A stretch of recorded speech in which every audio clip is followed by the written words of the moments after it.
lo que la cali. They were capra, capra, do I a linga. They get banga, kilo, I a poor. They back a capra, capra, do I a linga. I'm more than all looking at pay as I am. The one I buy and see why you talk over. You said no trouble to go over. So the marry money that phone. So the marry money that phone. So get a cake away at you. So get a cake away at you. Sing what you want. While I'm looking, my late pussy, I go better, you got to go. The one I got in Jinda Batoga, we were looking you at Yana. Tabaco, no, I look on our Yana. For my pilot, let's go away, Bunga. You get my sailor, this hour, let's see Babo.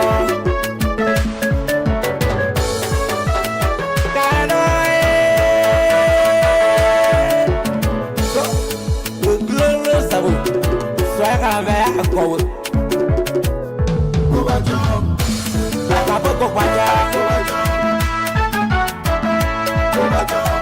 Make a papa log to be here.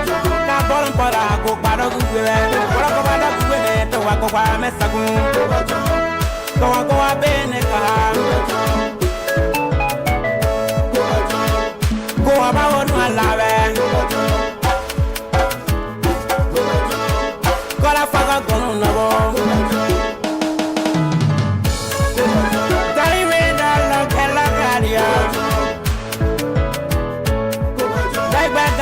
Great Wayalinga.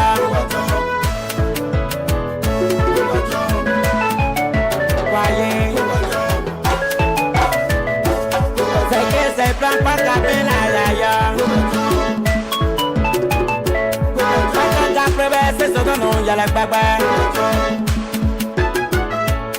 Follow that bread, take a process, Pumaya. Who go to a cote, Mera? Say plan para Penaya. Man, I said you to run away. Man, I said you to run away. Party is so I put it there. Malibé, Dagabé. For my pilot, let's away, Punkane. My seal, let's let it away. Jimmy, come here. Cabeda. You're not so kayak bear. Go watch out. Make a papa log with it. Capon Pola, go Pado with it. Or go Pala with it to Aqua Messacone. Go Messacone, go Aqua Beneca. I guess I don't pack a man.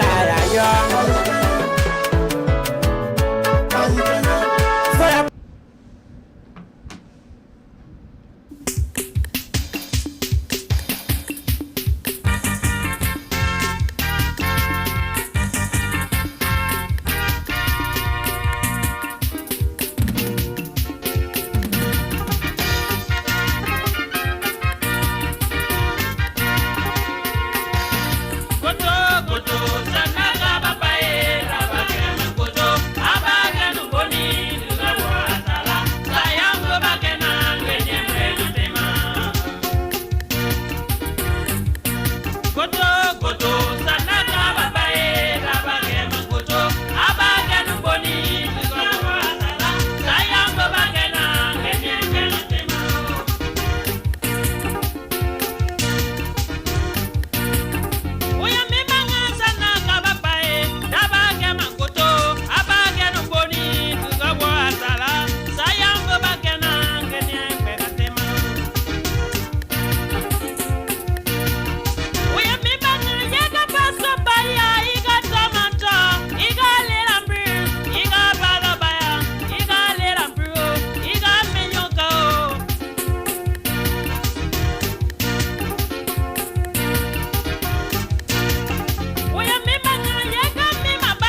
celebrating because I know that this show will be a great one. This coming elections, this show will be bringing all of the nitty-gritty of the Liberian society. We'll be giving the factual information.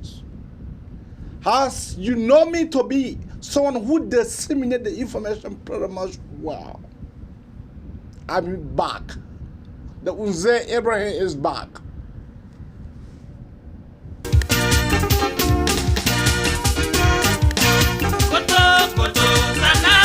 I'm about to lay the news on your chest. I'm about to lay the news on your chest concerning the former vice president of the Republic of Liberia, who, and I'll be giving you the fact by fact information.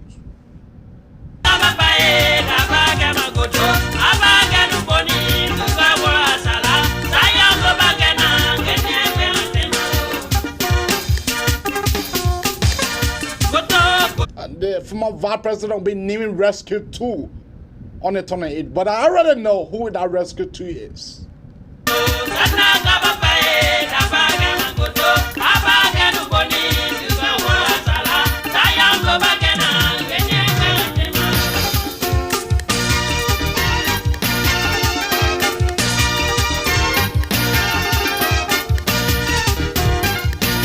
Share the show. Share the show.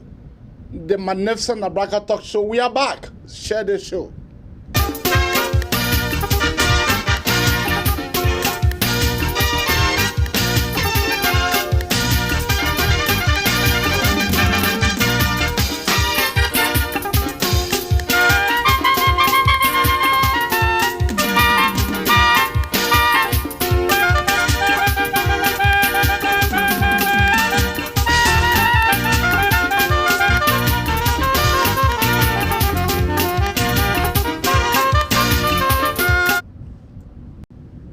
CDC afraid of me more than anybody else.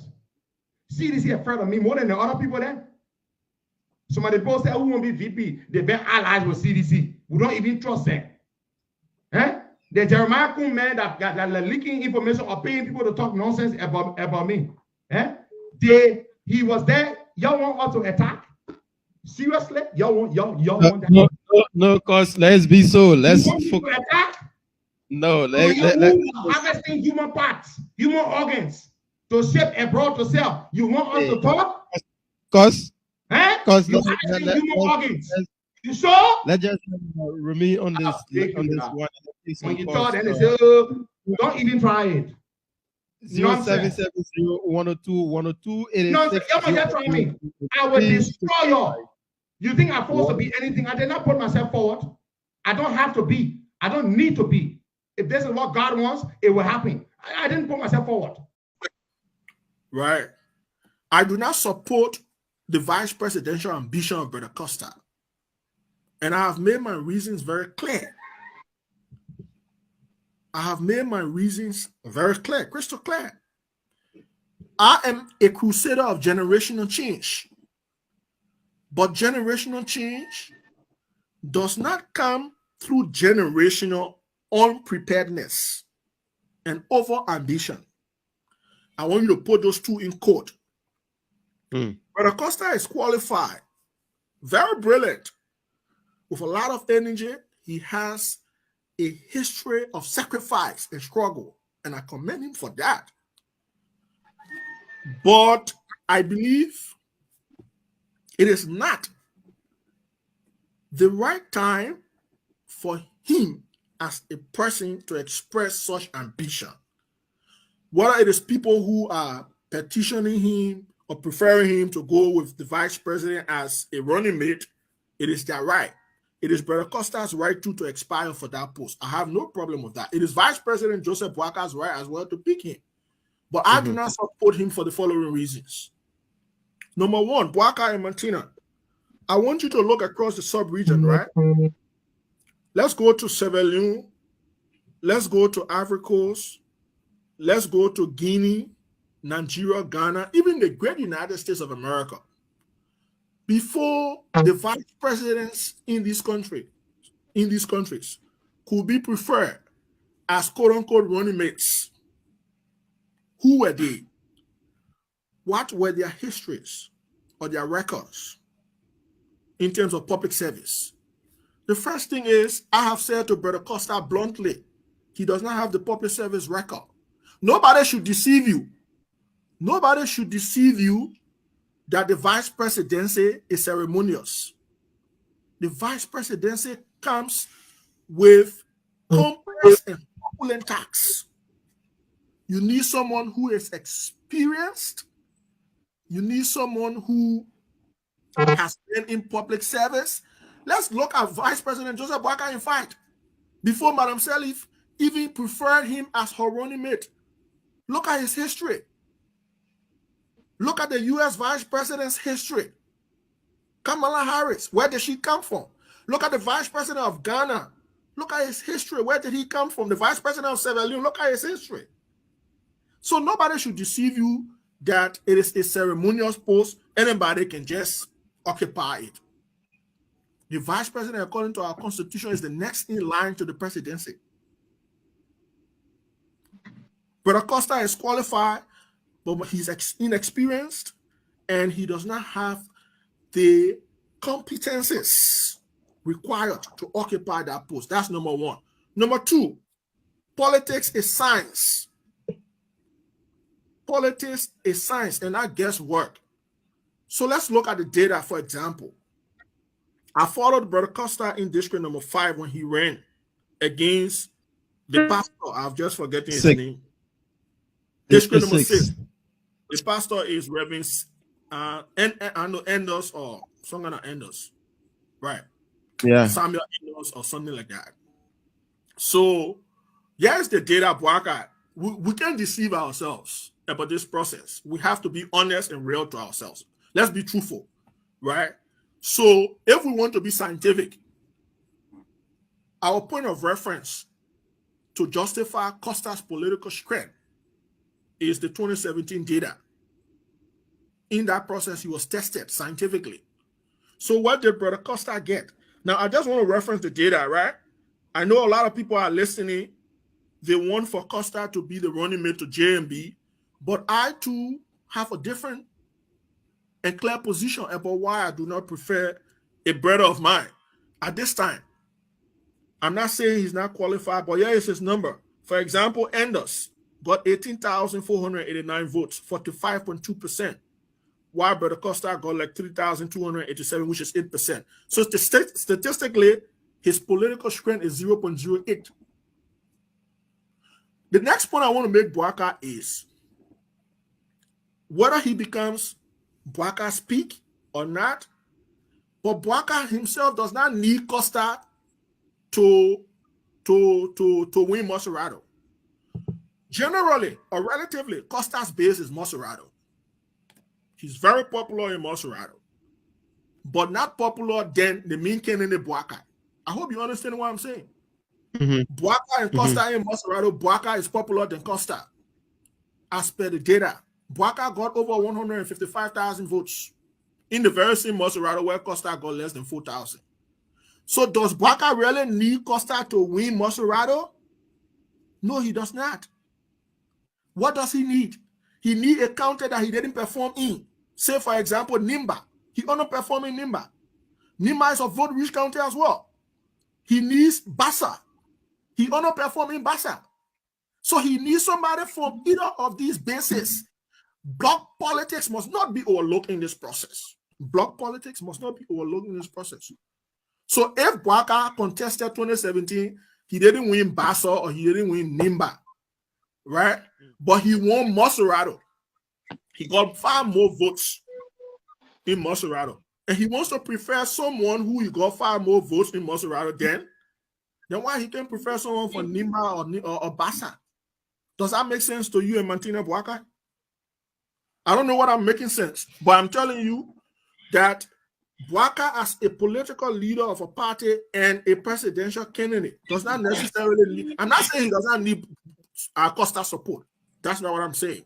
He needs everybody's support. In fact, Costa's support is very useful to his presidential ambition.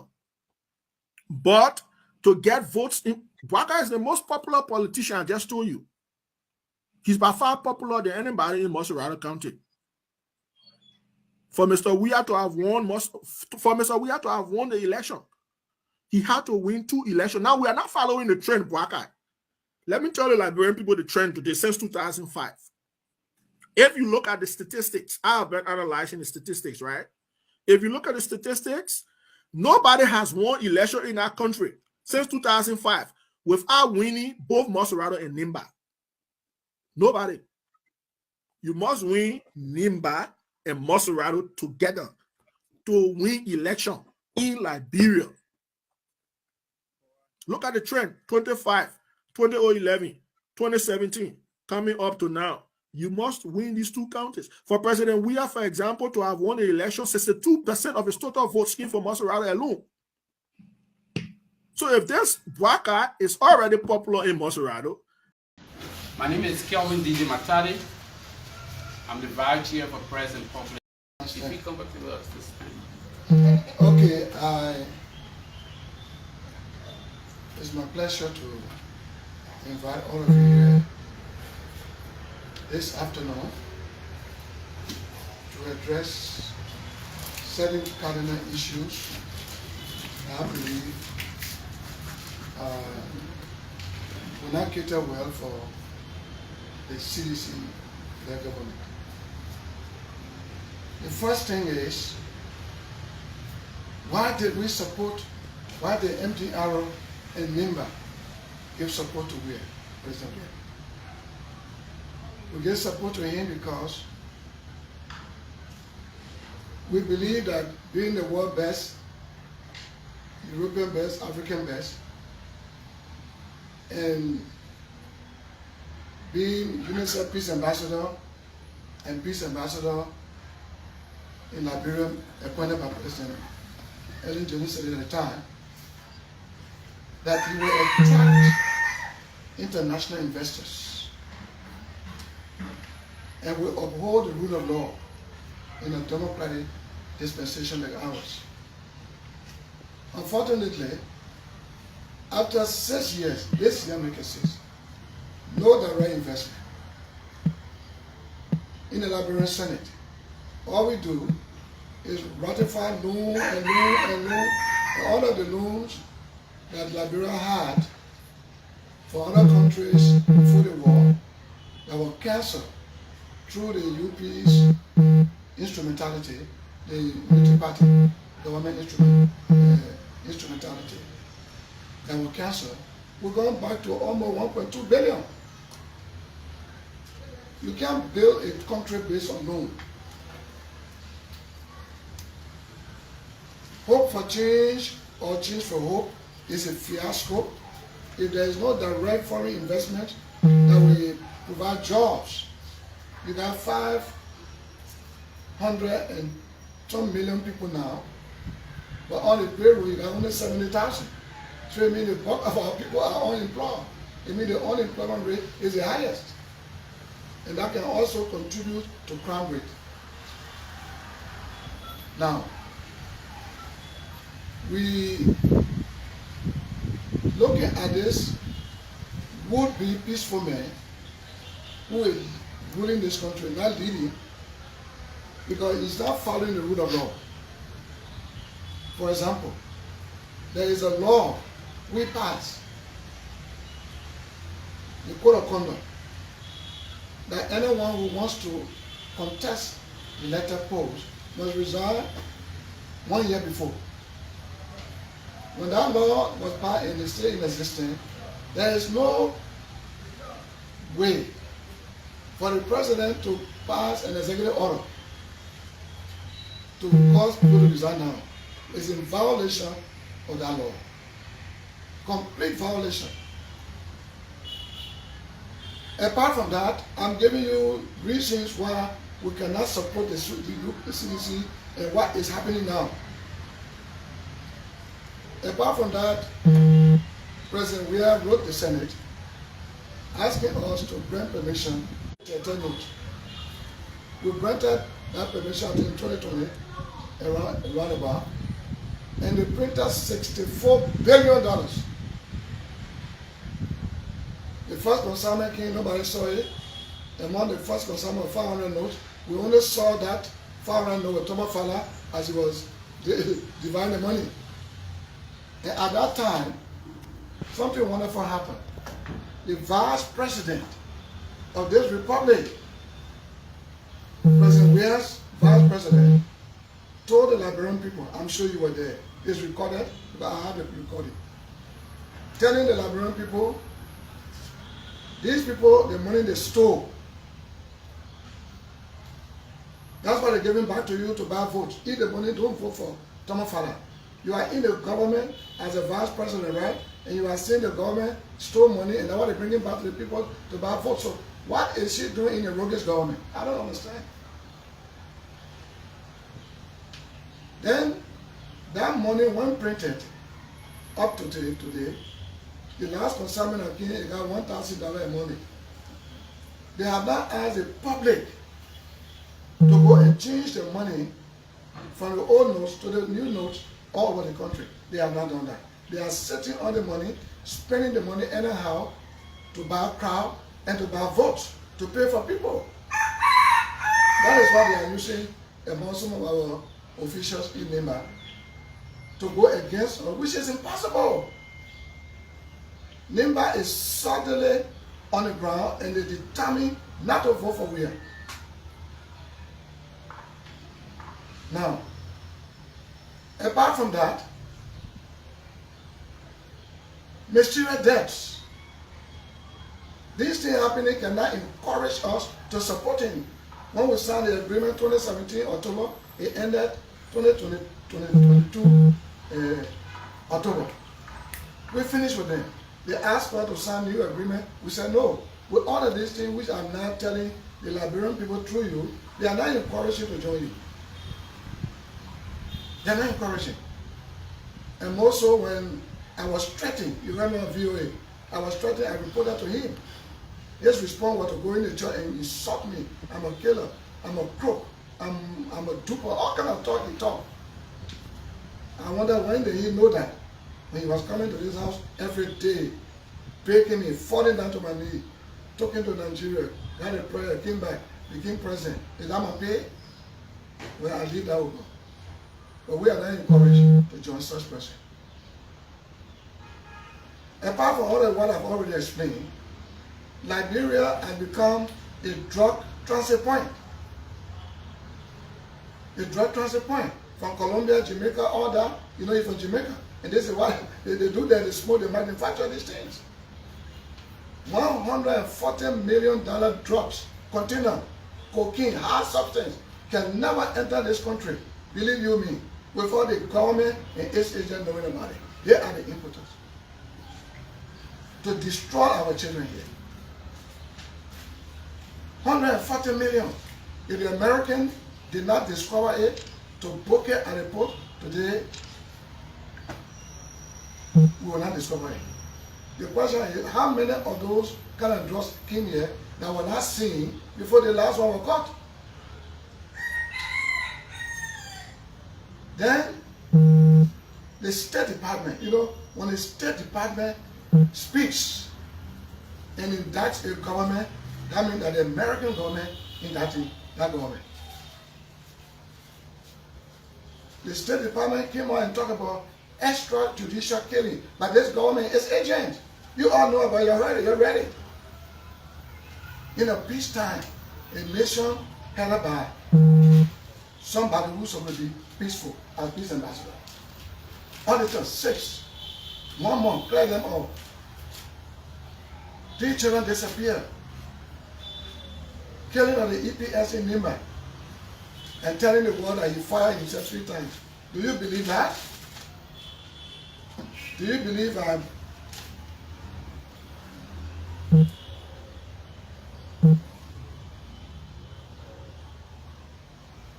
I'm just trying to explain why we are not supporting, and because we're not supporting, this is what is happening now, is what is happening. I'm trying to lay the premise. That's why you hear me talking about all these things. So your president is trying to get to the main point, but you got to lay the premise. Okay. That's the premise I'm doing. Now all of these things happening can now encourage us to support CDC. And because we're not in support, they have tried to contact me many times. I refuse. So what they're doing now, they contact the regional mayor, who they made county chairman, and the president himself has said to those officials, you don't support me, you don't give me resolution, I will dismiss you. So they got to me.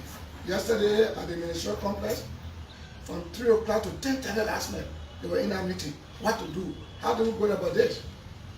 The president has threatened to dismiss us. So they told me, and I'll call you to let them know. All Mimbanians must stay the ground. That means that we are dismissing. I was told you will dismiss the county chair, inspector, the city mayor, the sanitary superintendent. Then you dismiss them. We will stand our ground. And you will get a greater political disappointment in this country. Nimba will never support it. Never in history. I can promise you that. All these people going to City Hall, Nimba for where? They just want money. I'm 70, so you are my children. I can tell you, when you in an impoverished country like this, you printed 64 billion. 64 billion. Only they don't get it. They attend to plenty all over the place. They don't get a clean note. No more US in town, they got it. Then when you call and give people cash to go who nothing day, what they will see it. Nimba country has one, they got tradition. They will not take knife, open the stomach, move all the intestine, and put plantain leaf. Never. So you can call Honorable Wale Duna, you can call whoever, Bangura, you can call Mervyn Yelu, you can call whoever. Pay them money. Regional mayor has no ground in Nimba. He has no ground. But the money is floating, so who will not go? I will tell Nimba to you. Nimba not be able to tell, they got conscience. The two top senators of the country, including the father of the country, they want to hear from me. So I call upon all of them to join behind Rescue One, JMB, Joseph M. Boyka, and whoever he will pick. If he picks Kwame, we will support. If he picks Kung, hallelujah, let everybody come out. This 28th day of the month, let everybody come out and fill the streets when the program will be held. That's what I'm calling for. We are not for President Weah. He's not a man of peace. He tells people we don't have political prisoners. That's true. But you may have political killers. Thank you. Thank you very much, Mr. President. We will take 3 or 4 questions. Any question? Yeah. Yes, Senator, my name is Aaron Kuban. I report for Spoon TV. On your point about whoever the former vice president picks as his running mate, he's going to support. There are some believe that your support to Joseph Imam Boakar is about him choosing someone who you've made politically, Jeremiah Kun, as a running mate. How can you clarify this statement that people believe that that's the only reason you are supporting JB? Yomi is on the list. Besco is on the list. Anybody can go on the list. Whoever he chooses, I support. Whoever he chooses. What we don't want is this government. That's all.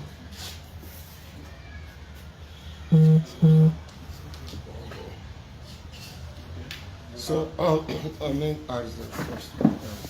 So, Joseph, I'm Jahim Tumo from Front Page Africa. You talked about the former president and going to support him solely on the On the 28th, he'll be announcing his running mate. Then one thing that clicked to my mind, you talked about not supporting George Weah. And at one point in time before, you said at the church that you're not going to do it or continue to talk about George Weah anymore. And you allowed the sleeping door lie. And you said we have been spoken to by the Council of Churches. Now you are raising the concern of George Weah. So that means tall and what you say? You said that he's trying to infiltrate the people of Nimba. You can't even make it. So he used the money. You once upon a time the boy accused George Weah accused him of taking money to surround Nimba. You don't think the other way around that they support George Weah accused me one time, what? Yeah, once that you try to blackmail him, and that seemed. My son, I heard this nonsensical allegation. I said nonsensical because it doesn't make sense. How do I blackmail my president? He's our president. When I cannot even blackmail anybody. You went to Nimba. We went for the country tour. Where I slept and the apartment I was in that particular house, I could see on the road. I saw somebody from the EPSR, I won't call the person, they know, fire the man with a gun, drop the man on the floor. There was a lady that fired a gun. Then the other boy fired 2 more rounds. I called President that morning. I called Samuel Twe. They could not answer the phone. I called Maggie from Monrovia. I said, Maggie, 2 persons were fighting another guy. Either trying to take some telephone or something. Something they were trying to grab for him. And he was strong. So the lady fired the guy on the brain. Straight, dropped the man. Right behind my window. It was Maggie who now transferred that call to the president. Then the president called me. You understand me? He called me. You need to tell me a story that was different from what I saw. So I said, well, not true. When I came to Monrovia, I said, it's not true. Take a pistol. So to say the man fired himself 3 times, that's you know, when you're guilty or something, you're confused. You don't know what to say. You go to my county to tell the people, thank you for letting you share blood there. Then you say the man fired himself. Is that blackmailing? When you come and stand in the church, and President Weah did, you know it. You stood in the Forkican Family Worship Center. I don't know whether he's preaching there because he's a Muslim. I was on the pulpit. And you say, the people that were on Broad Street, they were having man woman business. You jeopardize the investigation if they want to be in it. Gifty Nama married to a Nima guy. Gifty Nama was godly, devout Christian. Our daughter-in-law, I knew her well. We knew her well. She was not hope with you. If they wanted to, she left her husband home. The both were married, left his wife home. They called them to carry the laptops and other things, documents. So they went and did to them what they did. I went that day on Broad Street to see in the car. I saw saying, Broad Street gets said. So when the president stood on the pulpit and said that they were having women and men business, I told stood I'm ordained. I said, that's a lie. That's not true. You got brothel, motel, hotel, happy corner, all there. If the gifted want to cheat on her faithful husband to go with her workmate. If the workmate want to cheat on his wife too, now the car will go inside, carbon monoxide will kill in the open air. So I said, that's true. Is that what the president called blackmailing? When I said there was a 10-over note, $150 million was 10 over. It's in the note. Why can't he dispute it by showing the 10-over note? So is that blackmailing? Senator Johnson, my name is Marka Davis, again from Truth FM. This report of threats against Nimbayans who are working in the government, we need further clarity on it or more emphasis. You care to name some of the officials that have been threatened? Well, let me give you one example. The county inspector has been threatened by Mulba Muru and asked to come to town immediately.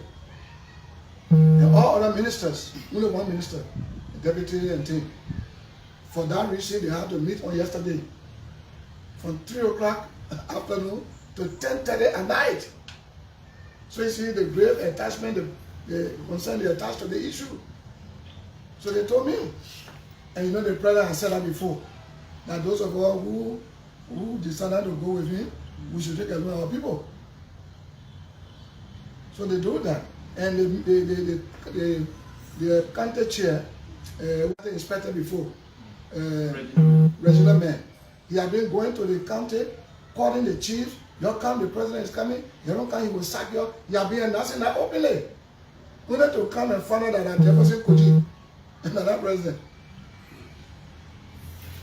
Can you imagine?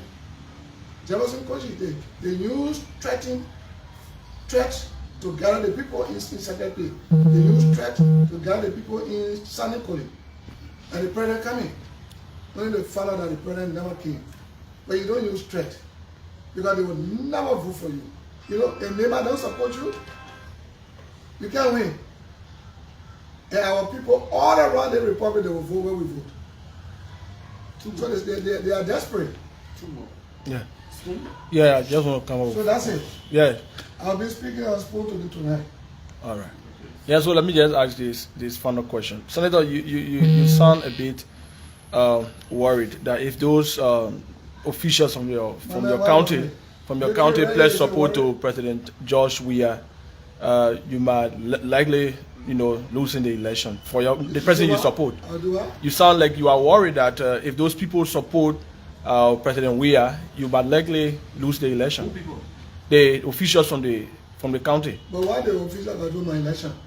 I'm talking about this person. I'm talking about the individual you're going to support. JMB. You already talked about supporting JMB. JMB going to win. There will be a second round. There will be a second round, and all the opposition we are in the same boat. Those opposition we have rescue 1, rescue 2. Mr. Comey is the decent man. If he is in the second round, we are in the third, we will get support. If we are in the second round, he's in the third, Liberty Party, what? PPP? No. Yeah. This CPP. Sorry. CPP. All of them will join us. Georgia will lose. You cannot get member. Last question. Yes, so Senator Johnson, one last question. If these people refuse to adhere to your public announcement that you make, the call you're doing, what you think will be your I'm saying they should stand their ground so that John can dismiss him.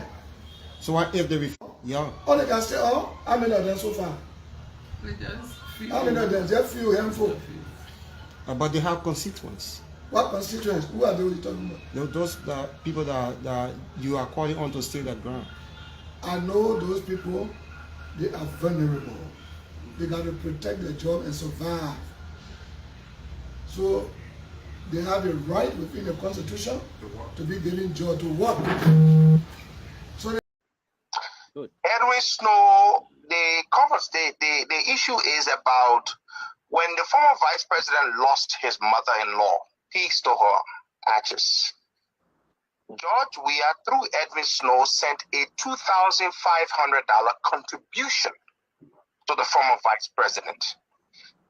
The former vice president never requested any money. It was unsolicited. Edwin Snow took the $2,500 to the former vice president. As a matter of courtesy for the president, the former vice president accepted the $2,500. I arrived in Liberia on that historic day on December 19th, and Edwin Snow was correct when he said that Costa was doing a protest. When I arrived on December 19th and we shut down the whole city, the next day on December 20th, George Weah took to ELBC to do an interview in which George Weah was angry. And Edwin Snow again was correct when he said George Weah was angry with the former vice president because the former vice president did indeed support our democratic right to protest. That's when George Weah went on a tirade and began to explain how when the member-in-law died, I saved money, I did I want. So when he had said that on EOBC, the country was outraged that the sitting president of the country would be talking like a small child. Oh, I fed him, or I gave money when your mother-in-law died. So the former vice president got enraged, and he responded because we asked him to respond to that. In my reaction, I raised $2,500 on the show, and I called the former vice president and said, this money that George Weah sent to you through Edwin Snow, which you did not request for, we, your supporters, want you to return this money to George Weah through the bearer of the money. The former vice president called Mr. Edwin Snow. Snow told the former vice president that he was in Abuja or someplace on an ECOWAS assignment, and when he returns to the country, he would go and see the former vice president, Joe Boakai. He did not do it. The former president called Mr. Snow several times. Mr. Snow did not respond. Then I reached out to Mr. Snow. I said, Mr. Snow, you brought this money. We want you to please receive this money and return this money. He laughed. He said, my man, I didn't take money. I didn't bring money to you. You and my saying got no money to. I said, no, but the former vice president asking you to take the money back. You don't want to take the money back. And we are his supporters. We raised this money to give it back because we are traditional people. When you do something for somebody, you don't go to the public, especially when the person did not ask you for it. You don't go and talk about it. Edwin Snow told me he himself was embarrassed by what the president did. He told me that. He said he was embarrassed.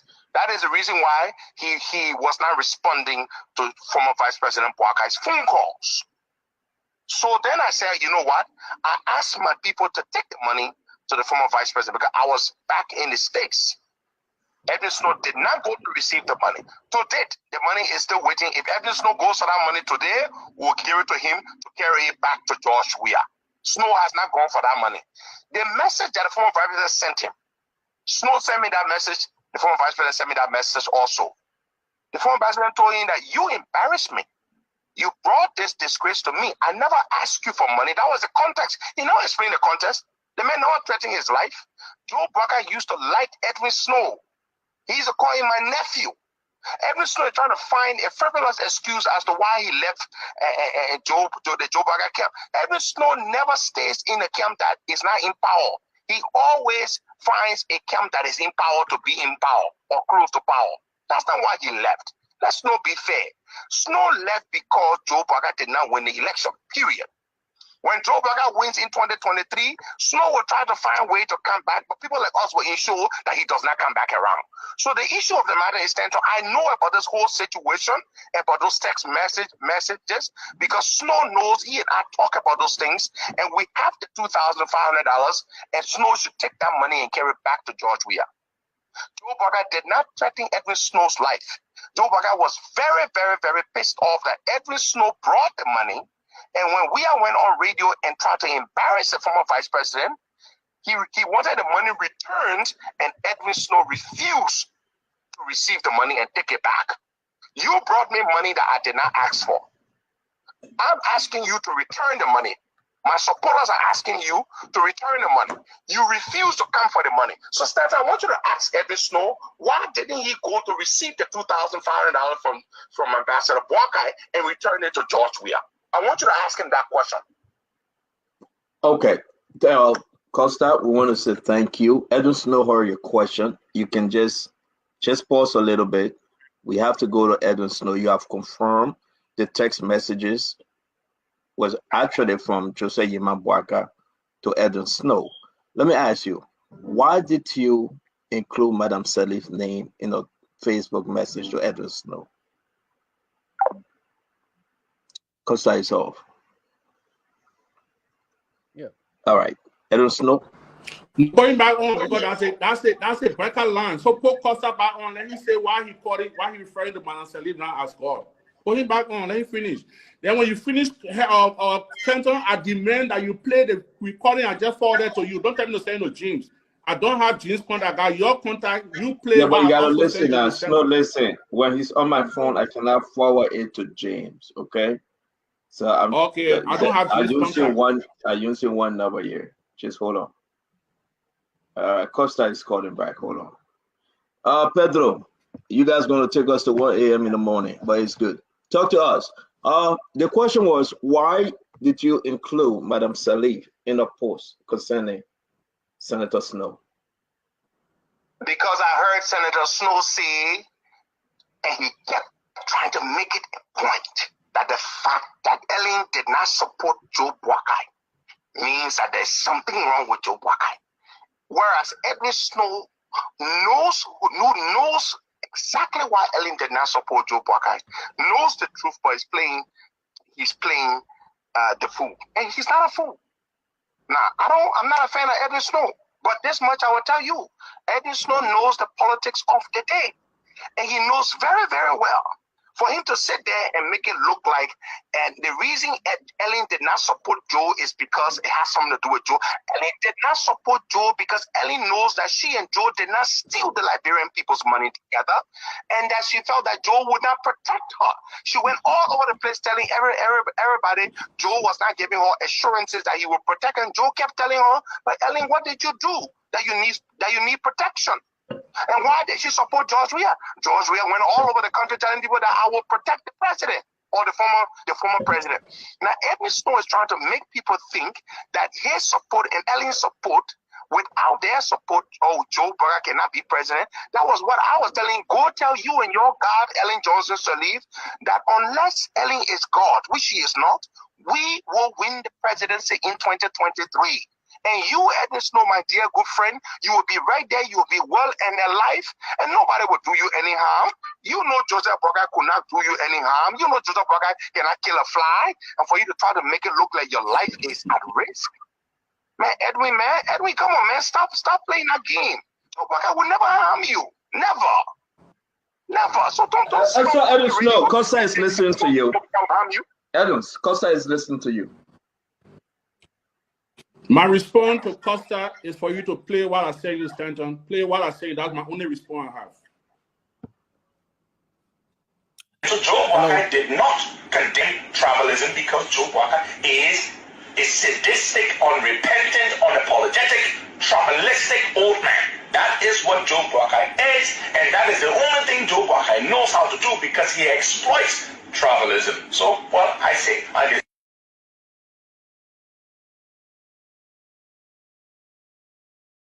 Snow say you are 2017 first round election rhetoric. Exactly. Does Edwin Snow want me to send him recordings of listen to me, Stanton? Edwin Mervyn Snow, who says some of the nastiest things about Ellen Johnson Sirleaf that he worships today. I exposed Edwin Snow in 2012. He, Alex Tyler, James Barney, and Emmanuel Nukwe, when they brought the chairman of Gazprom, the Russia state-owned gas company, and he, Edwin Snow, was representing the company.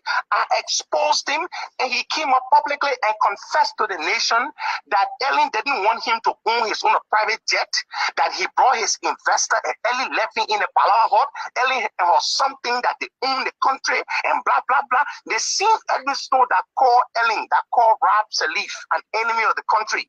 The same Edwin Snow that said Ellen was a demon. It's the same Edwin Snow sitting on your platform today saying all those nice things about her, and he wants to play my voice from a campaign time against Joe Boakai, and Edwin Snow, who is a political chameleon that jumps from place to place, and Edwin Snow, who married to Charles Taylor's daughter and turned around and accused Charles Taylor's ex-wife of planning to kill him, and Edwin Snow, who was against George Weah threw her and said Weah were not fit to be president in 2017, but today is Weah's best buddy, and Edwin Snow.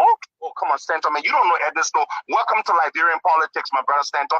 And Edwin Snow, who went on OKFM and cried, crocodile tears, that he regrets the role he played in bringing one of the worst concessions to Liberia APM terminals. And Edwin Snow, who said when he went to the port of Tema, he cried because he saw what APM terminal does there versus what APM terminal does in Liberia. And the same Edwin Snow who distributed the 300 iPads to lawmakers and the bribes to dole out the APM terminals deal? Are you kidding me? Edwin Snow, you and I don't stand on the same pedestal. Who presided over the Senate when the APM terminal deal was passed? In your life is totally from government. You and I don't stand on the same pedestal. Everybody knows you, and that's why your words carry no weight. You left from District 6 and went to an impoverished Bomi County to become representative there. A political chameleon like you, a sleazy fella. all you All right, so Who presided over the Sunday when the APN terminal was passed? Costa, Edward Snow is asking you a question. Honorable Snow, go ahead. Who presided over the Senate, the APNG document? Who presided over the Senate when it was passed? Who signed it? Baka never have voting right. The Constitution is very clear in the You are dividing the money, the blind money. Yeah, you can understand that. And you even admitted publicly on that. You know, Stanton. You participated in it. All right, so I believe anybody have questions for Costa before I beg you, Honorable Snow. Anybody have question for Costa because he will be leaving. Thank you very much, Pedro. And I you got a question? Go ahead, Mariah. Ask Costa your question. Honorable Snow Edwin played a video, and I mean there are several of those videos, and Costa attributes it to politics and political times, and it was in the middle of campaign, and at the time he wasn't supporting Ambassador Boycott. Now he is, and he calls Senator Snow political chameleon, and they're now on the same pedestal, and he said some very nasty things about Ambassador Boycott, and I think there's another video where he calls him wicked and corrupt. What makes you different from Honorable Snow, who you claim said worse things about Madam Sharif and now supports Madam Sharif, when you also said nasty things about Ambassador Boycott and you now support him? What makes you any different? Mariah Kula, you were an unapologetic, avowed campaigner for Joe Boakai. You supported him, you believed in him. The only reason why you no longer support him is because you are a paid staffer of Ellis Cummings. I assure you, if Cummings wasn't paying you thousands of dollars a month, you would still be supporting Joe Boakai because you tell people in private that you still believe in Joe Boakai better than Cummings. That's a blatant lie. And you're trying to cause He's not on the screen, he's on the phone. No, but do not interrupt me. Hold on. Let's have some decorum here. Hold on. Listen. I dare you to call one person name that I said. Mariah, you gotta win now. Mariah, you gotta win. Mariah, you gotta speak. We will come back to you. Go ahead, Pedro. Let me tell you something, Stanton. The Joseph Boakai I knew is not the Joseph Boakai I came to know. The Joseph Human Boakai, a man who worked for 25 years in public service with untainted record. The Joseph Boakai I thought I knew, the things we heard during the political season that were said. Those things do not represent Joseph Boakai. That is why, Stanton, I went to the nation apologetically in the second round. And I told them, I have come to know Joseph Boakai. He's a decent man, and I would be confident having him serve as my president. And even after George Weah reached out to me and called me, I decided to go with Joseph Human Boakai because what Joe Boakai would have brought to the country and would bring to the country when he becomes president would be much, much significantly better than anything Ellen or George Weah could have done. So let me say this to you. I was under the impression that those things that... All right. Let me say thank you very much for listening, for coming to listen to this Son of the Sword. You know, there is one thing that I'm sure of. With all the people that were shortlisted on the former vice president list, that list has been exhausted, and that list, I can pretty much assure you that Jeremiah Pankun will be chosen on Saturday, on the 28th. That Jeremiah Pankun will be the former vice president of the Republic of Liberia, will be his running mate, will be Rescue 2. the former vice president met with the chief and elders. They had a meeting in Bon County. The former vice president met with the chief and elder from 3 counties: Lofa, Bon, Nimba. Those county chiefs met with the former vice president. They told him that you have to go to Grand Bassa. They told the former vice president that you have to go to Grand Bassa. You have to go there to go make peace. You have to go make peace with Gbesongafili. The former vice president went, he never even said arrested. He went to Gbesongafili and they smoked the peace pot. And then the chief then told the former vice president that when you're done, return back here to us. The former vice president did that. The former vice president returned it. He went, he executed that mission that the chief and elder of Nima, Lofa, and Bon told him. The former vice president returned. And they told him that among your short list of people, we think that Jeremiah Cancun will be the rescue too.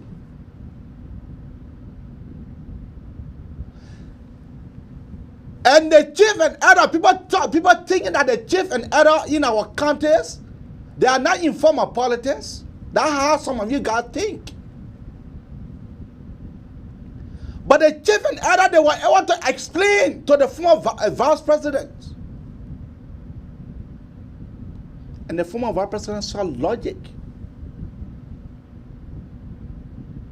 They told him, when you go back, go and call Nyambli. You and Nyambli need to talk. The former vice president met with Nyambli a few days ago. And he and Nyambli, they sat and talked for 3 hours.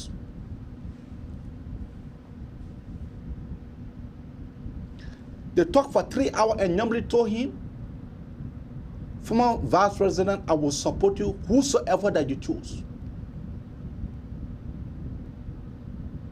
Nobody does not even say want to be vice president.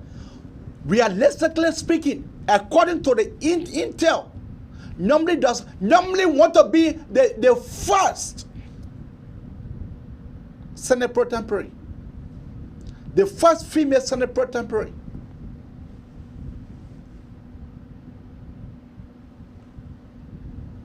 So when they're done with that meeting, then the former vice president called Jeremiah Cancun. Now I will show you this picture. After Jeremiah Cancun left from the former vice president's house, he went straight to bombing. He went straight to bombing. He went bombing. Let me name the guy that he went to bombing with. He went bombing to go to meet Eddie Melvin Snow. Because in 2029, Eddie Melvin Snow said that he wanted to carry Jeremiah Cancun as a running mate. They went in bombing, they had a tete-a-tete discussions with the former chairman of Unity Party.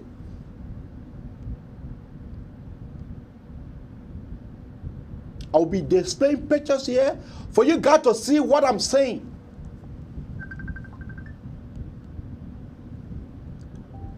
After they went in bombing to go to meet. Those are some of the pictures. You see? Those are some of the pictures.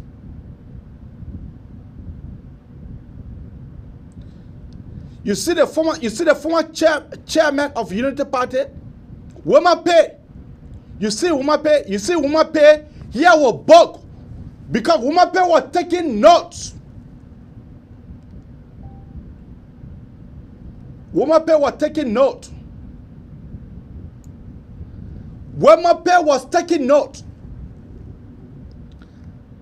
Let me. This is another picture too. Edwin Snow and Jeremiah Kwankun, and I will be telling you guys what Edwin Snow have planned to do and what Edwin Snow have already done.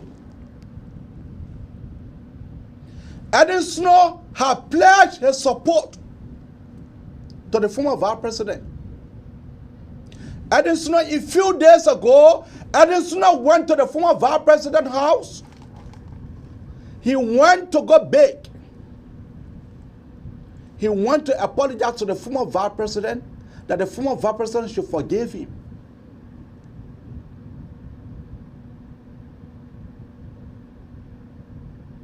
So those of you guys who are talking out of your pocket or out of nowhere that the former vice president will not choose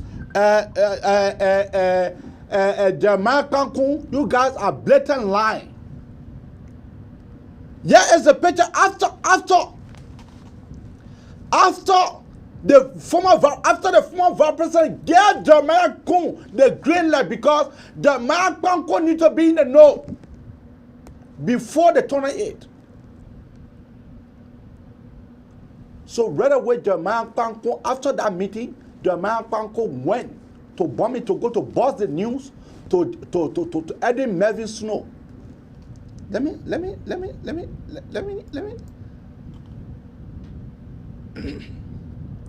Along with Jim Barney. You see Jim Barney here, right? You see Jim Barney here?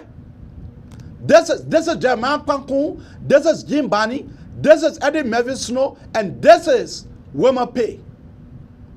And where this picture was taken, it was taken to Eddie Melvin Snow Palace in Bommy.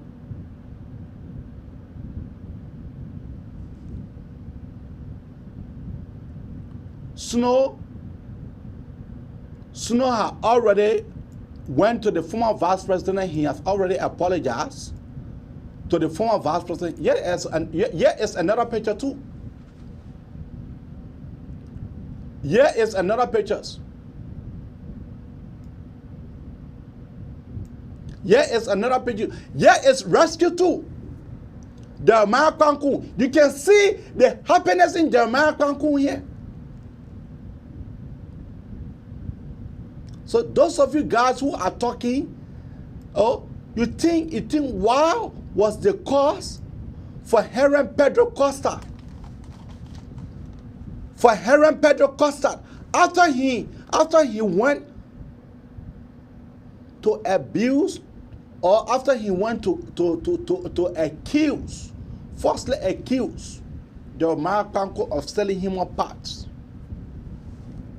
You think what was the cause for Herman Pedro Costa the next day for Herman Pedro Costa to go to apologize to Jeremiah Kwankun? Because the former vice president told him. The former vice president of the Republic of Liberia told him, say, Herman, you went too far. I know you young people, but you went too far.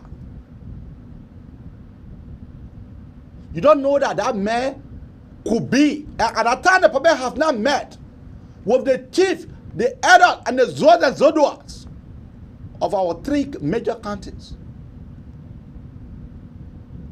So you don't know that man could be possibly rescue too. You don't know that. The Herman Costa told the person, sorry, I will go the next day. I will go right. I will call Jeremiah Kwankun and we'll smoke the peace point. So you start insinuating, thinking that a Nyamli Kanga Lawrence will get mad at the papa. Why? Because she had been. No, Nyamli is not mad at all because the former vice president has spoken to Nyamli. The former vice president has talked to Nyamli, and he have understand Nyamli point. Nyamli want to be Senate pro tempore. And the former vice president said, you have it. If I win these elections, you have it.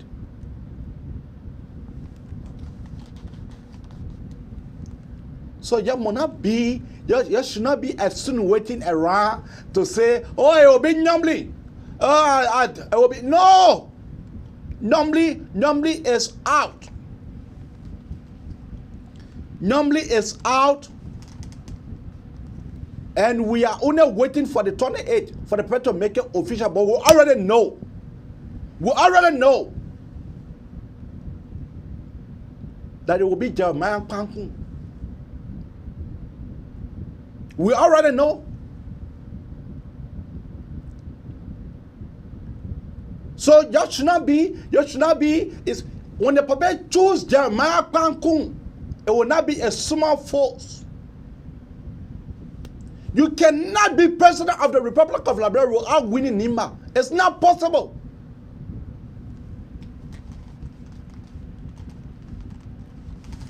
It's not possible.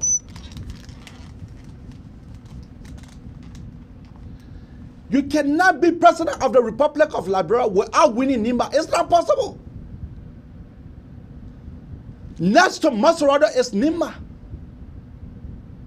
So we know that Rescue One,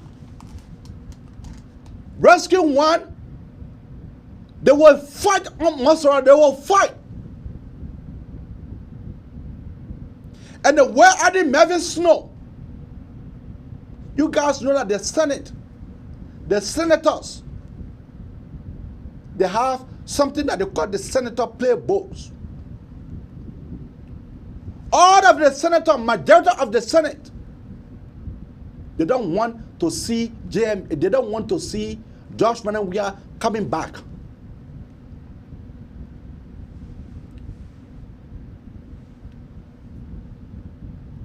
Anyway, keep your call coming out on 215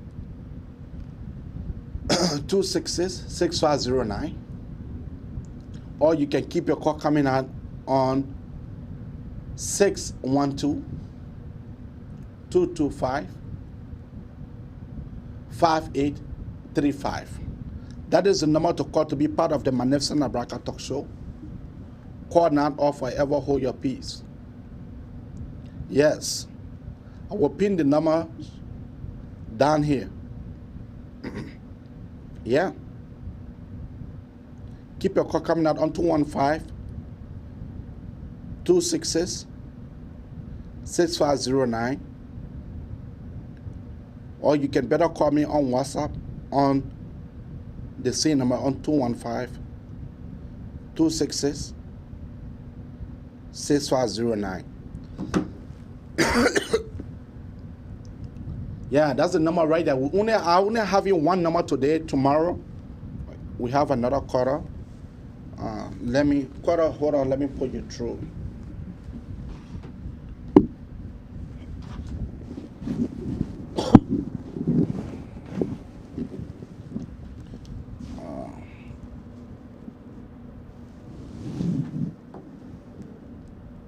Quarter, what is your name and where are you calling out from? My name is Menye Bato. I'm calling from Secretary, Minnesota. I like to call it that way. Go ahead, Menye. Yeah, this calm decision don't really excite me, baby. Why? You know, I believe the best choice that come from Nima come to be P. for the woman. You know, Jeremiah Khan is young, although we know nothing about energy, don't get me wrong, but yes, it's not his time. He needs more time in the Senate. And you understand? I think the Papi and Tiwase Gonklo come to make a very good match to carry Liberia forward. He being an attorney and the Papi just having that political experience, come to help in the moment for us to get the cartels out of power. Prosecute the cartels when they do. Yeah, but the Papi choose Tawan Gonglo was not. Tawan Gonglo saying that he cannot be a vast presidential running method. Just JMB Tawan Gonglo has said that many days. But we never have changed. I don't think the Papi really properly sat him down. And okay. Really, yeah, go ahead. That, I think I think the papi really wanted Kun, but I think he needed one, and he needed to get their one. The papi mad with the chief Zols, the Zodwas from Bon, Nima, and Lofa. They told the papi what to do. The chief and others, when the papi went to Bangladesh, they gave the papi mandate. And the papi, when the papi executed that mandate, the papi reported back to them. Then you saying I mean, that they can say that, but yet we know what kind to make the best ticket. He's still popular. Don't get me wrong. Money is still popular. Okay. And I don't think that Jeremiah Kun can really, with Nima having two candidates, with Jeremiah Kun and Tiawan Gonklo, the vote will be divided in Nima grading. Okay. Thank you. Thank you. Let me call someone that try calling us. You can keep your call coming out on 215-266-6509. That is the number to call. Carter, what is the name and where are you calling from? Okay, I'm Brahma Abraham Fuller, joining you from Kigali, Rwanda. Yeah, Brahma, how you doing? I'm okay. Thank you. Go ahead.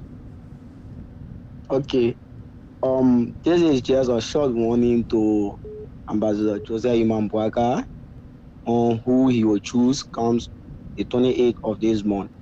If Joseph Imam Bouaka, the former vice president, being careful on who he will be selecting comes the 28th of this month, he will repeat history of 2017. I do think personally that Yomikanga Lawrence is the only president that Joseph Bouaka will choose that will be suited for the position of vice president to him instead of Jeremiah Kun. Why? That's looking at Nima Kante, as you said, Joseph Imam Bouaka cannot win Liberia without Nima Kante.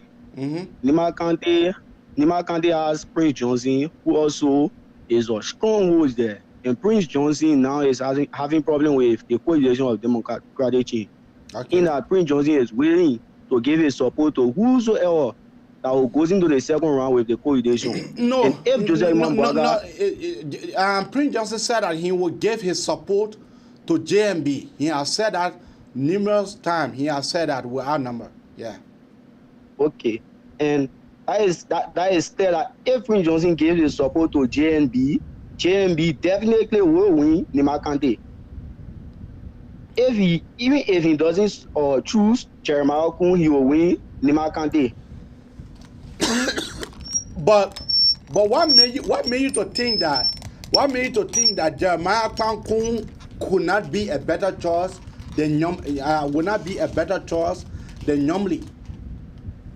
We are looking at Liberia politics now, looking at the role the both parties are playing in Liberia. Jeremiah Kun and Yomikanga Lawrence.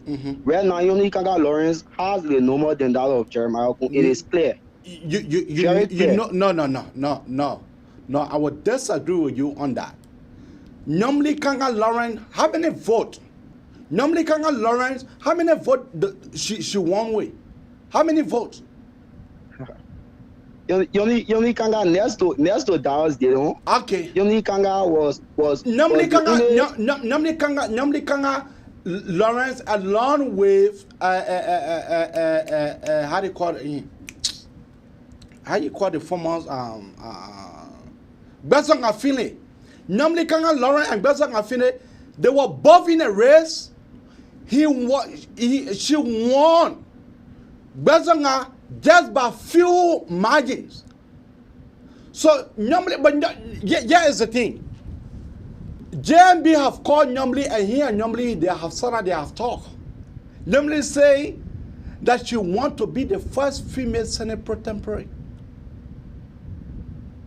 So why all of you guys are looking at her going as a vice president? We are no, being cautious of not repeating what happened before. No, it will not be repeated because first thing first is that Nyambli Kanga party is having problem right now. That is the first. Sure. Okay. So choosing Nyambli and you know that there have been beef between United Party and that of Musa Hassan Beledi. You know that. Because of let me leave you there and be able to take Pastor Mo. Thank you. Pastor Mo, how you doing? I'm doing good. I'm doing good. Pastor Mo, go ahead. Let me lower my monitor. I'm doing good. I'm doing good. Thank you for giving me the opportunity. I've been away for a long time, a little bit busy. But, for me, it does not matter whether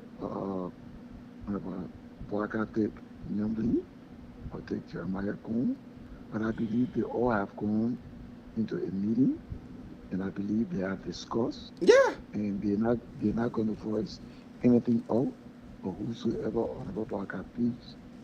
I mean, George Weah, his time is up. So all we need to do is support the candidate that he's going to take as his running mate, and let us get this nightmare out of our country. That's all we need. Thank you so much. Thank you. Keep your call coming out onto and the problem. I don't want for you to be able to look at it as a problem.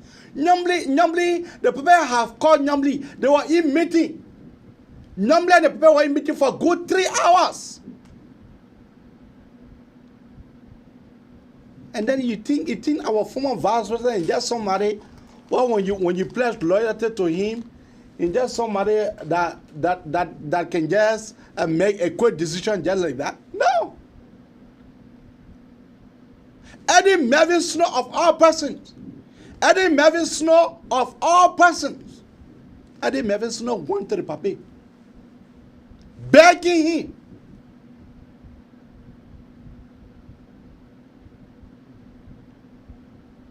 Begging the papi that the papi should forgive him. Eddie Melvin Snow of all persons. That he willing to come back to the Unity Party. That the man what was standing in bombing the last time saying when the president do well and then the bombing people will do well.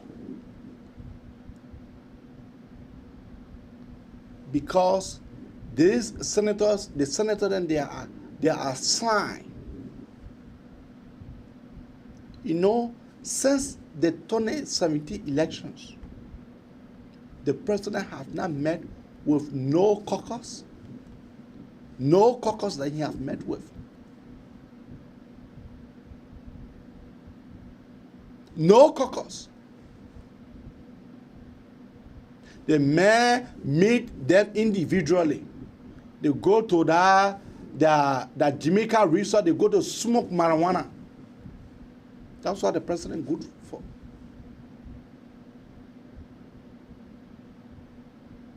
So President Weah time is out. President Weah time is out.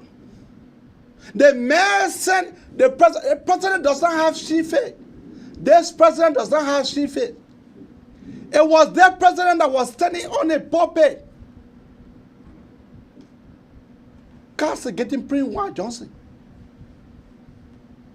It is their president that was standing on a pulpit castigating Prince Juan Johnson. The same president sent two groups. Two groups. Let me play you that clip so it can sound like that I don't want to hear from. Let me play you that clip. Let me play you that clip so it can sound like that I don't want your hear from, yeah? Let me look for that clip and be able to. Okada, what is the name and where are you calling out from? Good evening, Brother AB. How are you? I'm doing good. Sandra Johnson, Pastor Sandra Johnson from Philadelphia. Go ahead. I thank you first and foremost for the show. And number two, your analysis tonight. Again, I thank you for it.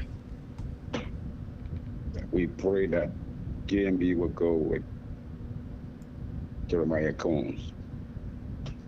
You know, I said it many times on the radio in Bakosi. I just came from Liberia 2 weeks ago. Our country have become nightmare. And I said it on the radio many times at the radio station every Tuesday and every Friday. And I still go live, like I just call you to tell me live. I say I'm not afraid of anything happening to me. But woe to any man that's to put George Panton away, woe to them. Because the decision they have just arrived at or two will bury our unborn sons and daughters as the Liberians. When you hear the name pro-poor government for the AB, I said it's time and again on our radio. The poorness of the man is arrived as his wickedness. When you wicked, the wickedness and your evilness lend you to be poor. So when they sat down and concluded pro-poor government, that was pro-wickedness and pro-evilness that they were coming with. And this is what they are doing in the country, my dear brothers and sisters. Every homes you build in Liberia today, you are building prison cells. Just last year, I lost 2 sons, 22 and 24. Died, burnt like ashes in the fire. I just came from there, trying to say I'm building a home. Everywhere, every hole you gotta put Anya there for the fear of criminal. And number one criminal is George Manawia. We need to pray and take action. Not only praying, but pray and take action that George Manawia never go back. Any man, woman that support George Manawia, woe to you, a shame. Shame on men and women that standing blankly saying George, we are developing Liberia. I thank you for the show, my brother. Thank you. God bless you. Thank you.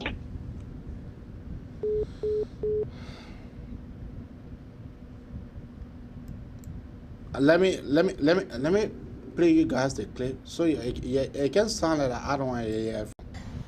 Then the State Department, when the State Department speaks and indicts a government, that means that the American government indicting that government.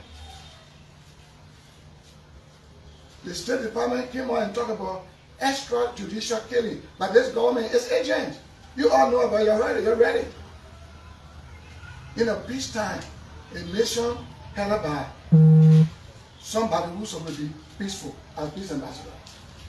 Auditors 6, 1 month, clear them all.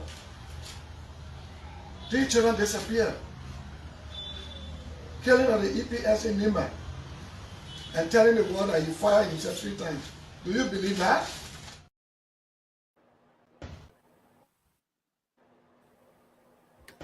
You went to Nimba. We went for the country tour. Where I slept and the apartment I was in, that particular house, I could see on the road. I saw somebody from the EPS, I won't call the person, they know, fire the man with a gun, drop the man on the floor. There was a lady that fired a gun. Then the other boy fired 2 more rounds. I called President that morning. I called Samuel Twe. They could not answer the phone. I called Maggie from Monrovia. I said, Maggie, 2 persons were fighting another guy. Either trying to take some telephone or something. Something they were trying to grab from him. And he was strong. So the lady fired the guy on the brain, straight, dropped the man. Right behind my window. It was Maggie who now transferred that call to the president. Then the president called me. You understand me? He called me. You need to tell me a story that was different from what I saw. So I said, well, not true. When I came to Monrovia, I said, it's not true. Take a pistol. So to say the man fired himself 3 times, that's when you're guilty or something, you're confused. You don't know what to say. You go to my county to tell the people thank you for letting you share blood there. Then you say the man fired himself. Is that blackmailing?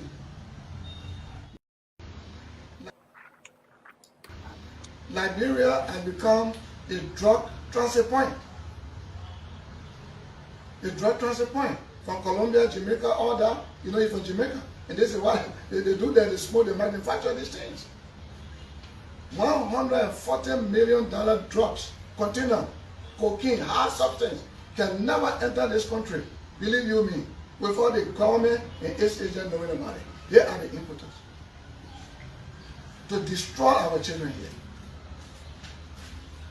140 million. If the Americans did not discover it, to book it at the port today,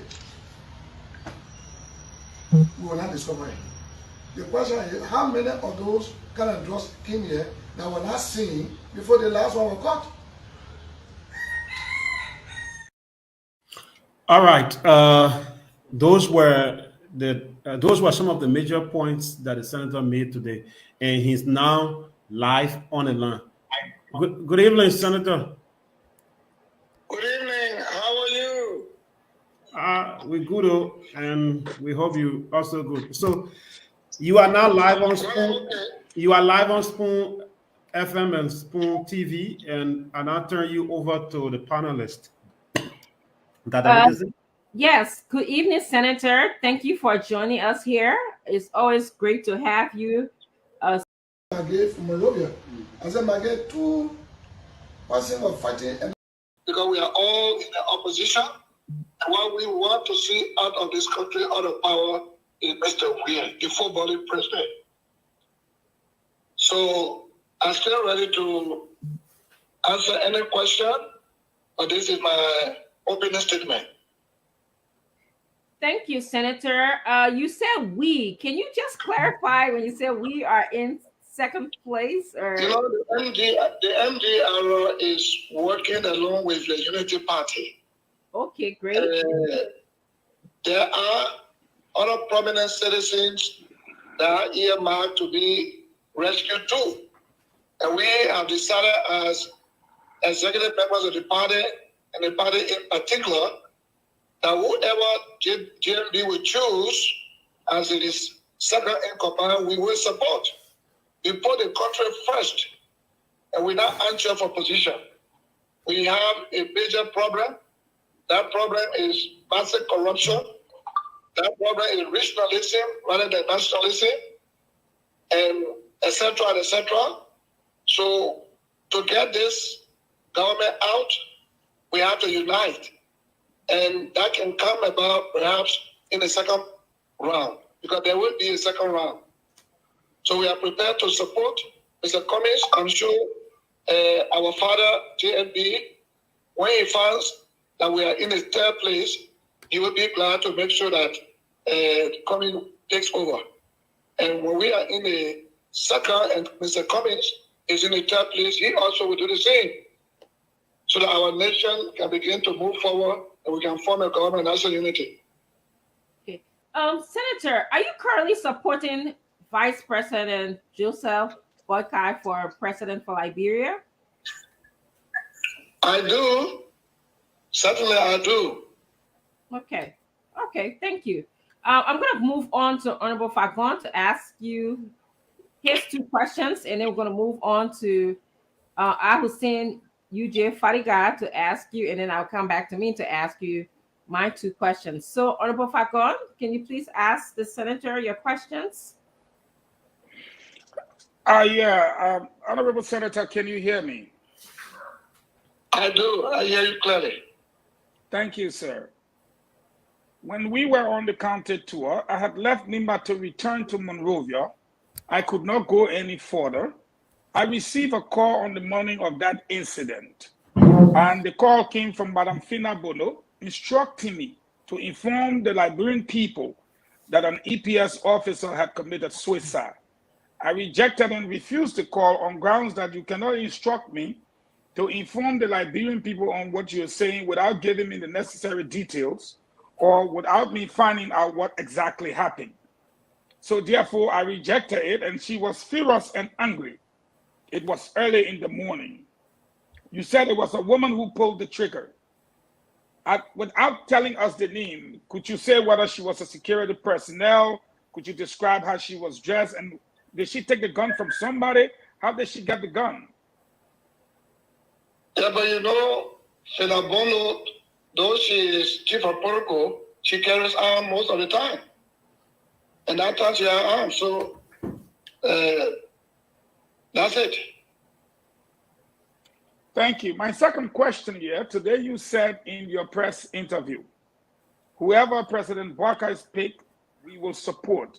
I'm calling on every citizen to get out there on the 28th, leave whatever you're doing, and come to the city center. Let me ask you this. There is something called the Senator's Playbook, and it looks like almost a greater amount of the senators are determined to change President Weah for his lack of leadership. Are you in constant contact with some of the senators, and who are some of the most prominent ones that you've talked to of late? I'll tell you, all of the senators are unhappy with this regime. Members of the House of Representatives are also unhappy. During the time of Madam Salim, she opened corridor for the legislative caucuses of the different counties to meet with her. That way she was able to know what the people were thinking through the lawmakers. But since 2017, when Mr. Weah was elected, he decided to close all corridor on us. So we have not been able to see Mr. Weah at all. We can't meet him. He pick and choose. He has his members of the House of Reps from the CDC that he meets at Jamaica Resort. But the rest of the senators from other countries, no, we don't. We don't meet with him. He isolates all of us. We cannot meet with him as a caucus. We cannot discuss anything regarding our respective countries. So I wonder how will he get votes in the different countries when he's not with us? Definitely, I think he's going to lose. He's going to lose in Limba. He's going to lose in one country. He's going to lose in Bapulu. He's going to lose in Rivajiri. All over the places. I don't even think he's going to win in Grand Chile that is supposed to be a stronghold. Because they are not happy at all. And this young president, footballing president, believes in regionalism, which is against our constitution that calls for nationalism. You divide the cake of the nation, that is the different positions based on nationalism. But every major, including security, everything is focused on the southeastern region. So when everything crime is committed, they keep the secret to themselves. You will never know. So the only way Liberia will know what's happening in this country with respect to the drug, with respect to the mysterious disappearance of the children, with respect to Princess Copper, with respect to the auditors and whatsoever, is to remove this regime because it has completely failed. It cannot administer governance. This is not a football game we're going to play. This is people you deal with. And you must deal with them taking into perspective the rule of law. He has no regard for the rule of law, so it's not a surprise to me to see him behaving the way he does, because at one point in time, when I was thinking, why is he behaving so? Then Samuel Twe came on the air one day. It's recorded. I have the recording that Mr. Weah is a benevolent dictator. I say this to all Liberians in the diaspora. A dictator is a dictator. You don't dress in a cake. A dictator is a dictator. And that's why he does what he does. There is a law, for example, that says all persons wanting to contest elected posts must resign 1 year before the election day. The law is there, so there is no need to issue executive order. That is contrary to the law. It's a contradiction of the law. It's a violation of the Constitution. Okay? So I understood this evening that the office of the Vice President will be coming up to respond to what I said regarding what our statement during 2020 senatorial election. I have a recording from Truth FM where she said the money is stored, I want to bring it to you people, you eat the money, don't vote for Thomas Fallon. She said they clearly have the recording. I have another recording from the chairman of the ruling party, the ruling government, the party that says, search for job. Every woman that Mr. Weir gives job to, he passes through them all. And wherever he goes abroad and brings money, he puts it into his own account. So my question to Madam Joa Taylor is, you are a vice president in this government, and you have said that the people they are rolled, the money they stole, that's what they are bringing to you. Eat the money and don't vote. And the people of this country in that district definitely did not vote for Thomas Fowler because they listened to her. So what are you doing in Rockets government? And my question to her, so when she responds tomorrow, I want her to answer, what is she doing in Rockets government? Thank you. Okay, quickly before the moderator closed me down, there was a group that went to visit you on the first occasion sent by President Weir. On the second occasion, he sent the traditional leader headed by Zanzan Kawa. It is my understanding that the chief from Bomi did not even know when he got there before he got to realize that they were sent to talk to you. Can you confirm the two visits of people sending, President Weir sending people to beg you on the first occasion, which your people in your compound did not allow them to see you, and on the second occasion led by Zanzan Kawa himself with some other chiefs to come and talk to you as quite recently. Can you confirm that or tell us a little bit about those visits? Yes, I can confirm that. The first group came, I don't know who they were, but the security stopped them at the gate and they went. But the second group was headed by Zanzan Kawa and some traditional leaders and one minister. And they came to talk to me, and I told Zanzan Kawa, this country is for the people of this country, it's Liberia. And they elected a leader to lead them for 6 years. I mean, take care of us. It's not to privatize everything, the economy, everything is managed by this young man. He does whatever he wants to do. He's a complete dictator. He acts the way he wants to act. And when you advance it, he acts a little, you cut a speech. And I told Zanzan Kawa that it was over. That I would never ever go to support CDC. And as far as I know, he's a one-time president. Because the prophet, King Joshua, may his soul rest in peace, he told us that President Weir did not have the solution to Liberia's problem. He said it. But he said, I will pray for you. And when I pray for you, you will come back there for the second prayer, that God will help you infuse into your mind his word, which is spirit and life. And when you go back, you will lead your country well. You will choose your official with care. Selfless people, not selfish. When we got back, he turned it back on the prophet. Even as I speak to you, he had not even called the church to say, have a sympathy for the ongoing or the great prophet of God. He's very ungrateful. So I turned Zanzan Kawa down. I received Zanzan Kawa because he's a traditional leader of Liberia, and I couldn't let him stop him at the gate. He came in and I told him that we cannot work with Mr. Weir anymore. Mr. Weir is not truthful. Look here, Zanzan Kawa. Mr. Weir wrote us a communication asking us to permit them to print money. And they printed $64 billion. Local currency to take the money from the market. Since 2023 now. The money they have it is set on it. They are using it to buy crowd. They are using it to buy votes. They are using it to print bills and other things. When they cannot find money for election commission. How do you use the people need to print money? It's unfair. So Zanzan Kawa said, okay, I can't force you. I think you are right. Okay. Thank you, Senator Johnson. If you're just joining us, we have Senator Johnson. Hello? Yes. Yeah. What is your name and where are you calling out from? Look, we're not here to come for Eugene Falcon. This platform for the UP party. We're not here for that. We're here to advocate for our people. No, you listen. No, you listen. We here is a do or die. This October, and I will tell you one thing. We will put sanctions on our people if they're not going to vote for their lives. This is no joke. And you know what? The United States government, there's nobody coming.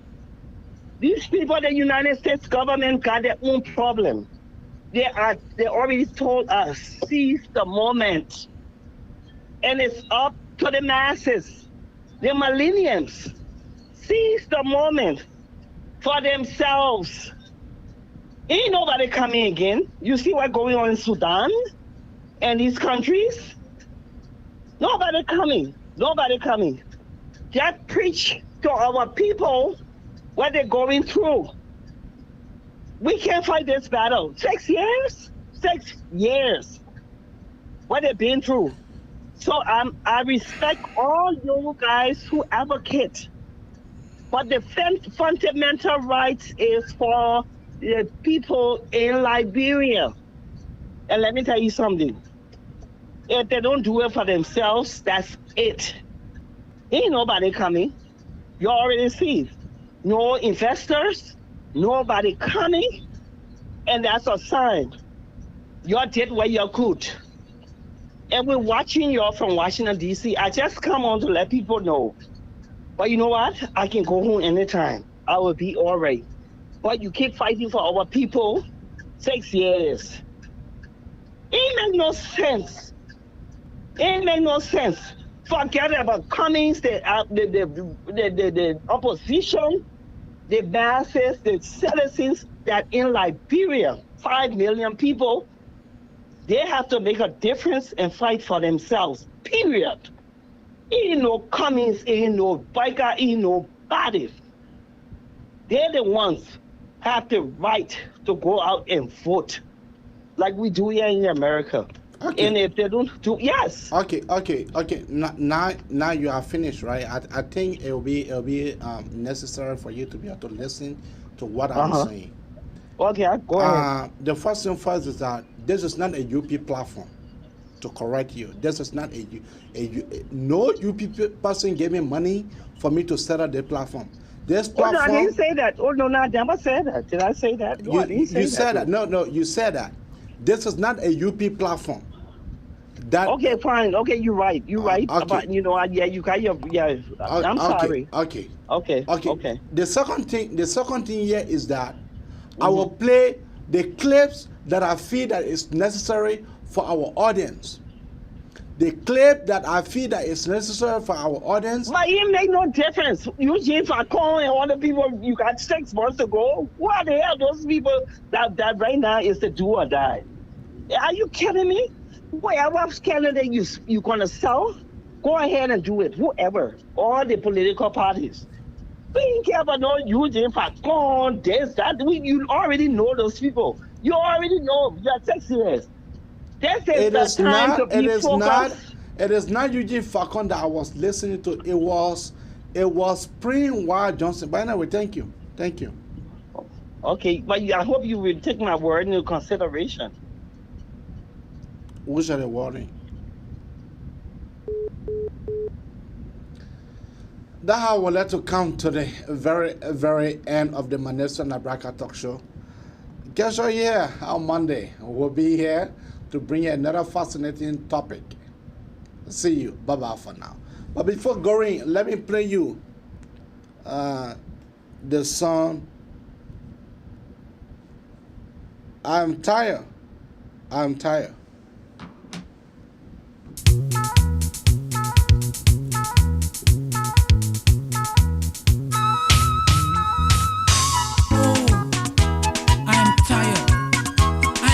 With this ram going back to my Lord.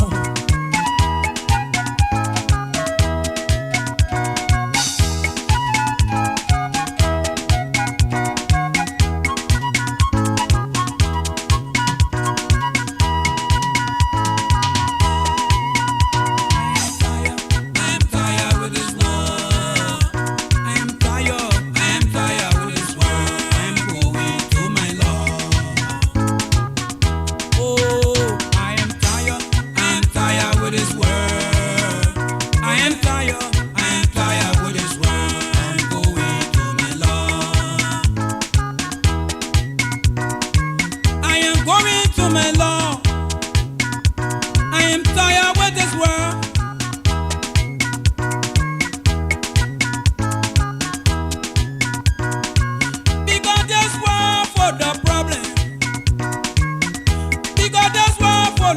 so nice.